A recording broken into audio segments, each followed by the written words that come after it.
Hello, welcome back to my world of stuff. I'm in the car. It's Sunday, the 17th of December, and I'm doing a non-Doctor Who video. So all you people who've suffered my Doctor Who videos the last few weeks, can I have a bit of relief? Can I want to see Godzilla? Godzilla!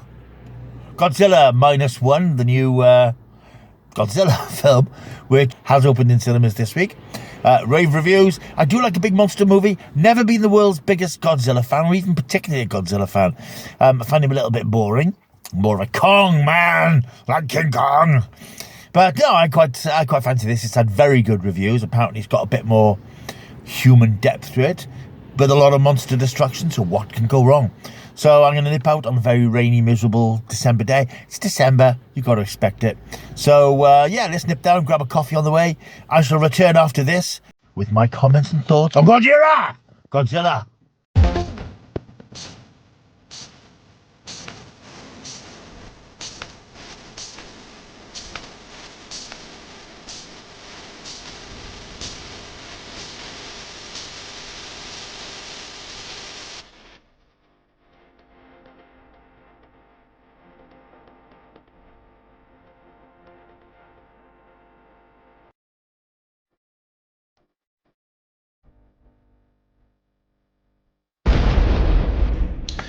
Welcome back. Well, I'm back in the cinema room 3 hours later. Godzilla -1, possibly one of the best monster movies I've ever seen, if not the best monster movie I've ever seen. An incredible achievement on apparently a budget of under $15 million. Quite extraordinary. Yeah, what this does, it does something which most monster films don't do. Most monster films are just concerned about big monster attacking people. People fight back, destroy monster. And there's not a lot of humanity in these things. There's not a lot of human interest. There's not a lot of emotion, because that's not what these films are for generally. They're about the special effects, they're about the chaos and carnage and the devastation. And I suppose there's always a sense of the human spirit fighting through and winning the day most of the time. This is a very different film. This is a film which is about as much about humanity and the humanity of one or two particular characters than it is about the monster. It's an incredible film, visually, narratively, structurally. It's very, very well put together. And it's a film that you will think about, actually, when you finish seeing it, for what it says about humanity. And I think it makes us think a little bit differently about the World War II. And we always think in terms of the suffering in Europe. But people suffered in Japan as well. Now, I'm not a World War II expert, but we always think of the Japanese as sort of the enemy. But this makes you realise that they were human beings in a war that never seemed to end as well. And that is very much a theme that runs through the film, the war not quite ending. I thought it was a sequel to the 1954 original Godzilla. It isn't. It's sort of, I suppose it's a prequel. I don't know if there's any particular narrative connection really in this and what came later. The film exists to celebrate Godzilla's 70th anniversary. It's set in 1945, or starts off in 1945, towards the end of World War II. We're introduced to a pilot. Now, you'll have to excuse me with the names, obviously, they're Japanese names. Pilot's name is Shikishima. I'm not even going to try the actor's name, sorry, guys. Pilot called Shikishima, who is a kamikaze pilot.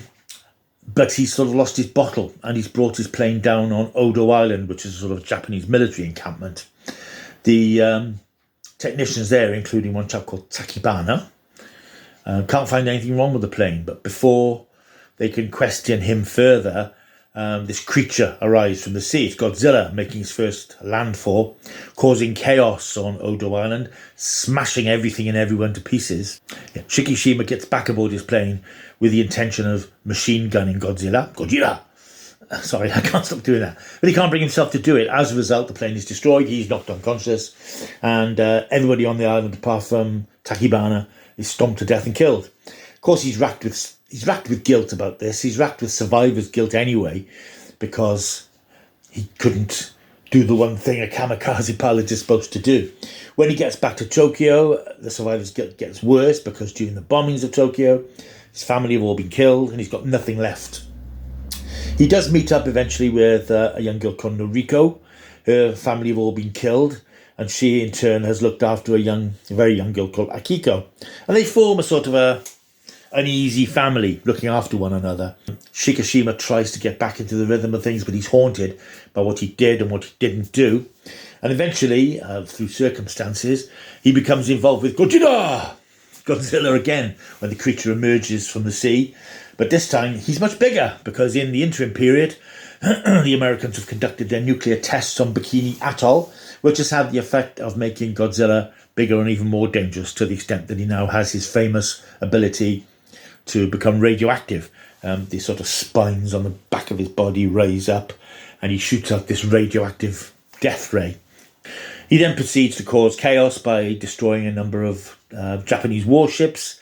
He then makes landfall at Ginza in Japan and absolutely causes hell. The devastation is astonishing to behold. Flattens everything, kills everyone, destroys everything, and he uses his heat ray to effectively almost drop a nuclear bomb on the city.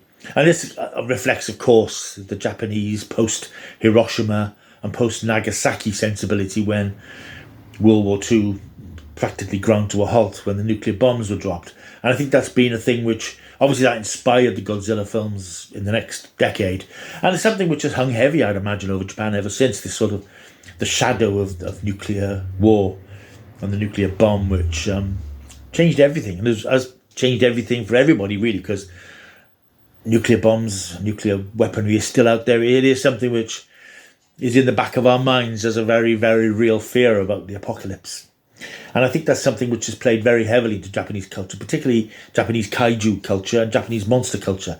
And you see it very clearly in this film, because the Japanese, now the war has ended, but in some ways it hasn't ended, because so many of them are still haunted by being involved in the war, the things they had to do in the war, things they experienced, the things they saw in the war.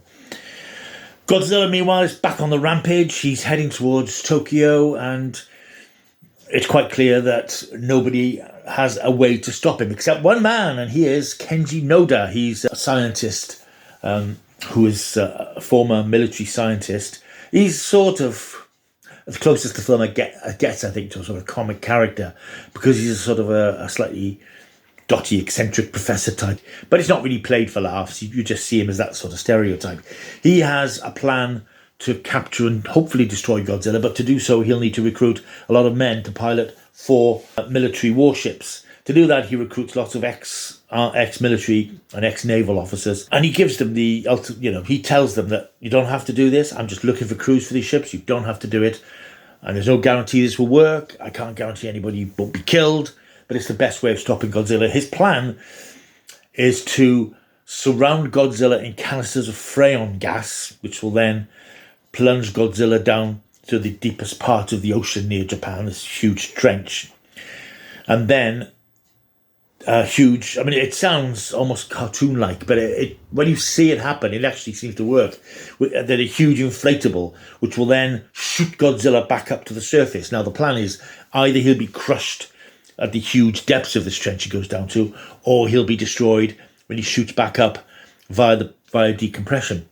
The plan works, but doesn't quite work, and eventually Shikishima is forced to deal with his demons, come to terms with himself, and step up to the plate in a way he wasn't able to do previously. This is a really good film because of the human angle. You focus very much on Shikishima's torment, and it is torment. You see it's very real. He doesn't think he has the right to live. He doesn't want to live because of the way he let his country and his people down. And yet he is the thread throughout the film. The justification for fighting on and finding his own sort of form of redemption when he's eventually involved in the final battle with Godzilla. What you want to know, of course, is about the effects stuff and the Godzilla stuff. Godzilla has never been better, in my opinion. I've seen some of the old Godzilla films.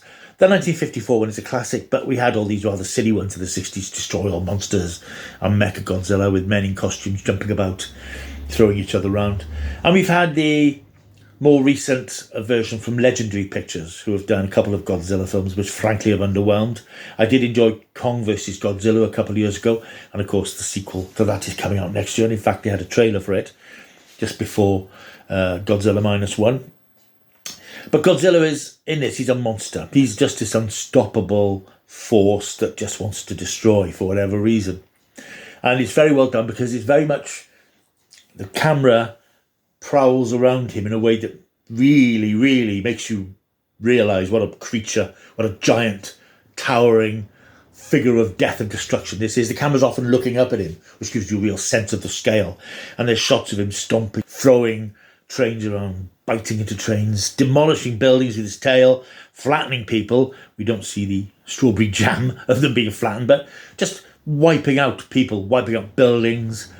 Unstoppable. You really get a sense properly that this is a terrible force, an unstoppable force. And the effects are superb, which is why, as I said, and a lot of people have said this, it's hard to believe that it just costs $15 million, because it's just right up there in terms of the visuals. And it's not just fleeting glimpses of him either, as we've had in some of the Hollywood films. He's there on screen a lot.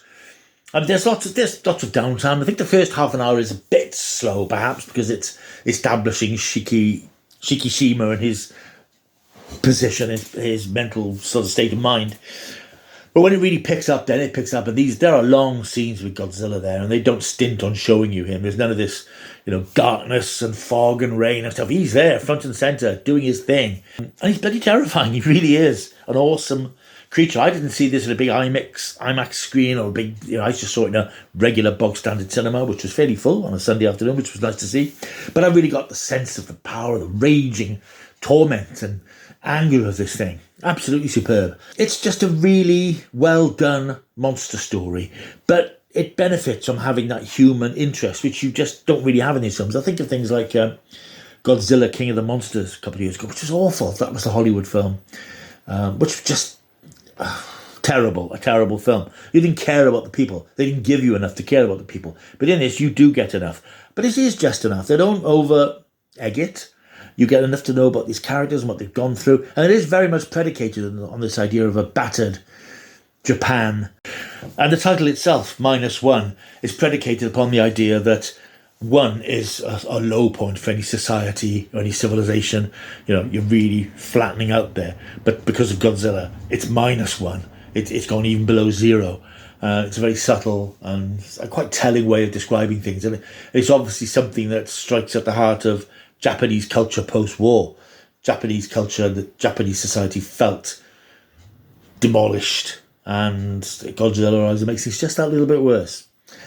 It's a great film as a monster film, but it is a film that makes you think about the war and the effects of the war on people. And it makes you think about the people because the people are real. People come across as real people. You feel for them because you do get to know them and you care about them. And that's not something we get, even in the very best monster movies. A real triumph. A film I didn't really know a lot about until last week. I knew it was coming. I'd seen the trailer, thought it looked very good. And it really knocked me out. It is a great film, and I think it's one I'll try and see again, possibly on a bigger screen, because I think it'll benefit from that. But it's absolutely superb. Really, such a good film, and I can't recommend it highly enough. So if you get the chance over Christmas, why not pop down to your local flea pit and see Godzilla? Godzilla! -1, it's worth your time. It's a damn good film, and I'm going to give it... Wait for it. Don't do this very often. This gets it from me. A 10 out of 10 for Godzilla, -1. Out now.